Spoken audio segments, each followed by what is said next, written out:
Danielson and Omega draw on AEW Dynamite Grand Slam. Plus, a Raw star has asked for their release, and a Ring of Honor star has made their AEW debut. That's coming up on the Wrestling News.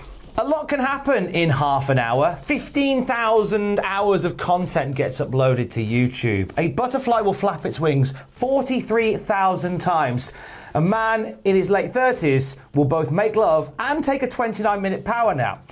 And also, on AEW Dynamite, it took 30 minutes for history to be made between Bryan Danielson, and Kenny Omega. Yes. What a night! What a match as well. What a match. I stayed up to watch this one because I heard a rumbling that it was opening the show. And I thought, oh, that's not as bad for us Brits to watch as if it was closing the show. Very kind. And I am glad that I did. I don't regret the lack of sleep at the minute, even though I can't talk. Because you're right, it was an incredible match between, well, two of the best in the world. A non-title affair that went the full time limit draw in front of the largest crowd in AEW history. 20,177, their final number. They only gave one time cue for this, which I quite liked, because whilst they announced there was a 30-minute time limit, nobody ever pays attention to the time limit.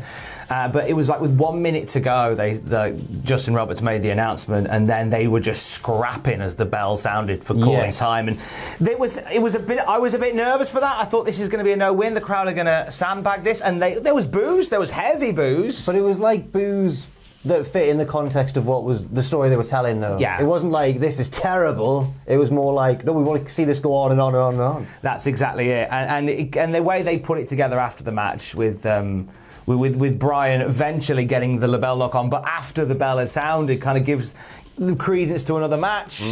Super Click make an appearance to super kick Bryan. Jurassic Express and Christian run him off. We're doing this again, and I am very happy. I'd like for it to be like a series of like 3 or 4 big matches, but even if we just get the one rematch, I mean, it's going to be excellent now. Might not be getting that at all. Post-match, Kenny Omega channeled the Rocky movie and simply tweeted, "Ain't gonna be no rematch."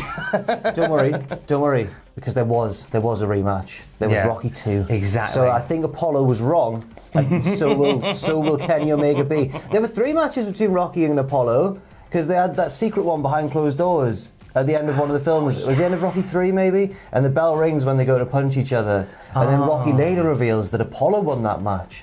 So it was 2-1 to Apollo. Oh, the more you know. There's been a lot of Rocky chat in the office for some reason over the past couple of days. Yeah, a fair heavy amount of Rocky chat. But back to Bryan Danielson chat. He told the New York Post that the match that we saw last night was his idea. Oh. He said... Wait. Oh. His and about 100,000 other people. Yeah. Okay, right, well, fair enough. He's the only one that went, I've got it. Kenny Omega. No, but fair enough. Bryan Danielson said, this is one of my ideas I came up with, doing this right away. I think with so many exciting people coming to AEW, you can build to some of those matches, but I also think fans want to see something right away and get them super excited. I want my first match in AEW to feel like a big deal. So there is no bigger deal than me versus Kenny Omega right now, which is fair enough. I also been looking forward to wrestling Kenny for years. As I was in WWE, I thought it was a match that actually would never happen. Lo and behold, it eventually did. He says, I would really love to wrestle that guy someday. I said what he said is he was watching Kenny wrestling in Japan. I see. And do you know what? A fair point. There's so much going on in AEW at the moment. The concern that there's almost too much going on. Yeah. And they're having to dance very carefully away from sort of the mistakes that WCW made. Yes. Because there's a lot of comparisons in there. Throwing a lot in one. Well, Tom, don't worry, because if you want to delve a little bit further into that sort of point of view or that mindset, why don't you check out Cultaholic.com, where I wrote about that this very week. You've written an article that compares AEW to Nitro? I mentioned it at one point. Can't be intrigued. Well, I just mentioned it at one point. It's more about generally the booking strategy of AEW at the minute, how they're just kind of going, it's just like, no. Yeah, everything, all of the time. Constantly stuff. Danielson also revealed to Sports Illustrated that it was Cody Rhodes who inspired him to consider AEW, saying, I remember watching a random Dynamite, and Cody was wrestling Penta. Penta was standing on the top rope, and Cody did a springboard up to the side, and then a top rope Hurricane Rana. It was amazing. I know Cody. Oh, I rode with Cody. Cody and I are friends. At least I thought I knew him until I saw him do that. I asked myself, what on earth is going on over there? In my mind, I was thinking, I can't do that. Then I started thinking about it and thought, yes, I can. So the idea of pushing myself past comfort zones I've been accustomed to, that really excites me. Totally get that. I remember, like, one of my best friends in the world is a guy called Dan Guest. We've knocked about for many, many years. Genuinely somebody that I would call upon, whatever. He works he works behind the scenes at radio. He's an engineer. And the day I saw him do a top rope Hurricane Rana, I thought I knew you. Thought I knew you. Talking of top rope Hurricane Ranas, here's a guy that does some lovely ones, who wants to Hurricane Rana his way all the way out of the WWE. We are, of course, talking next about Grand Metalik. Yes, Grand Metalik has been talking to Mas Lucha. Oh no, sorry, he hasn't at all. According to a report from Mas Lucha, Grand Metalik has requested his release from WWE after more than, wow, this surprises me, after more than 6 years with the company. And yeah, that's true, because Cruiserweight Classic was that long ago. Mm-hmm. We're in it, we're getting old. Apparently this is due, again, according to Mas Lucha, this is due to a lack of opportunities. Apparently his contract is valid until 2023. And yeah, he's not really been doing a lot, has he? He's been having the occasional tag match alongside my boy Lince Dorado. But largely he's also been confined to the 24/7 wacky chase shenanigans. And when you're a wrestler of Grand Metalik's caliber, I doubt that's what you want. No, not in the slightest. And I mean, in terms of what he could do, obviously he's got a very colourful history in Mexico, and there's nothing to stop him going there and just making all the money over there. And then other companies come to mind. I'm not going to say the obvious one, because everyone's like that. Impact. Yes, of course. Grand Metalik and Impact is a good shout. That'll be a great shout. Yeah, he's one of the. He could surely fit in pretty much anywhere, really. I quite like that of him being an MLW. Ooh. Just going to throw that into the woods there. Well, more when we get more on this, obviously, you'll get more at cultaholic.com. Another wrestler wanting to be away from WWE. Yes. The next story shocked me. I didn't know this until this morning.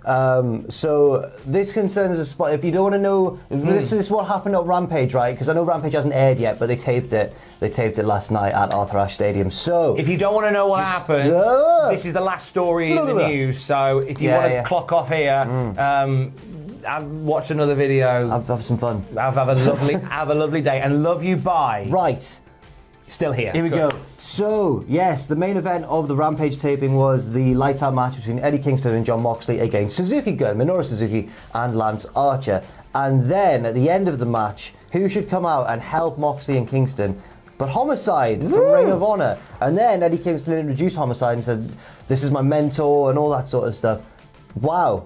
I didn't see this one coming at all. I thought, because obviously Homicide's peak days of his career are behind him and everything. But we would have said the same about the likes of Eddie Kingston, probably. Yeah. And then he's come in and really impressed. So maybe he will be. I don't know if he'll become a regular wrestler there. Well, yeah, that's it. One-off appearance. No details yet on what the plans are going forward for Homicide. Obviously, he is part of ROH, and that's not to say that the forbidden door's always swinging off the hinge in this place. True. So I don't know whether it'll be a permanent thing. I just think, obviously, being a show in New York, I think it's absolutely important to do. I love that Kingston went on last in New York as well. That feels really special. He was the one that kind of sent the fans home near the end of the night, which I liked. But I mean, add Homicide to this combo of Eddie Kingston and Jon Moxley. Yeah. That's a lovely little gang, that is. A lot of people who hit everyone really hard, and there's going to be a lot of hard hitting. I'm scared. A lot of hard hitting. I are scared. I don't want to watch AEW anymore. Oh, well, in that case, you could be watching Extreme Rules on Sunday, presented by WWE. And right now on the YouTube channel, you can watch 9 pitches made by this one and 2 other ones for that pay-per-view. It's not what you want to happen, it is what we want to happen. It is what we want to happen. It's not what we want to happen, it's what we want to happen. Yes. Can you give us a little hint on a pitch? Yeah. Andrews involved water slides at one point. Brilliant. Yeah. YouTube.com/Cultaholic to check that out as well. Check out the podcast feed as well. If you've missed it, we have brand new episodes of the Cultaholic Classic SmackDown, Raw and Nitro review waiting for you, plus daily wrestling news in 10-minute bites. If you maybe listen to your headphones, we don't listen to your headphones, you listen via your headphones, and you want the wrestling news without using your eyes, maybe try the podcast every morning. 10 minutes, I'll give you the world. And we do the classic Raw Raw, SmackDown, and Nitro reviews on there as well. Loads of other stuff Loads gets of stuff. hoyed on there Loads. every single week. Check that out on the podcast. Search Cultaholic wherever you get your podcasts from.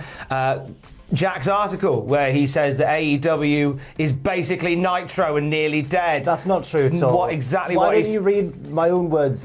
I would rather just read the headline, mate, and make my own assumptions on what the article says. That's what we all do. Don't do that. In Gen Z. Instead, go to cultaholic.com and click on the article and have a little read through and see what I've got to say. And because for some reason my opinion's more valid and deserves a platform. Well valid. Also, we'll be doing loads of coverage of this weekend's Extreme Rules. There'll be great WTF, what happened at, and so on. All good stuff. All good stuff. Lots of good stuff. And more news later on. Stay safe. Love you. Bye.